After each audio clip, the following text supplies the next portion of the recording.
So you believe in God, but the challenge is you don't believe in the version of you that God created. So don't be afraid of your competitors.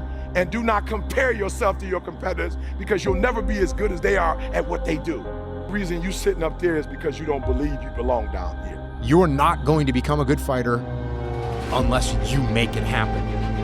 And you're not going to do anything in life unless you make it happen. So if you feel like right now you're looking around and you're lost or directionless, that's my advice. Take 15 minutes and figure out something that you're into and go crush that thing and make it happen.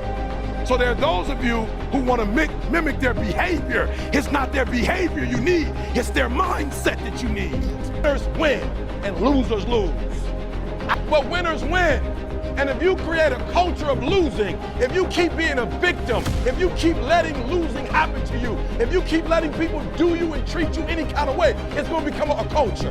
You have the tools that you need to succeed. The tools are not failing you. You are failing yourself. So I'm winning. And when you become a winner, they start seeing you with winners. You get from being a loser, low self-esteem, doubt, and fear. You can find your way on this side, guys. It's sweeter on this side. You know what's so funny? We want people to make guarantees to us, but we're not willing to make guarantees to ourselves. Somebody gave you a guarantee, $30-day guarantee. In 30 days, if you don't make what they told you it's gonna make, in 30 days you got an attitude, you want your money back. But you've never demanded your money back from yourself. You've never looked at yourself in the mirror and said, you let you down.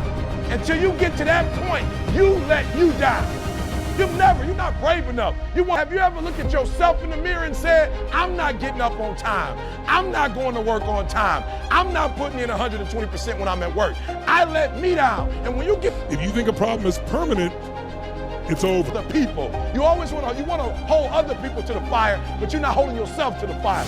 Belief controls everything. Everything you do is based on your belief, but it showed how to program your beliefs by conditioning them. If you use your body and your voice and every ounce of you is congruently speaking that over and over again, it basically hypnotizes you into owning that experience. You're never going to completely solve anything in your life or in the world, and there's always going to be compromises that you have to make. And if you aren't willing to make those compromises, or you don't keep your mind open for those compromises, you're going to run into some real problems. If you're willing to suffer, and I mean suffer, your brain and your body, once connected together, can do anything. But the mentality of a warrior is very different than the normal mentality.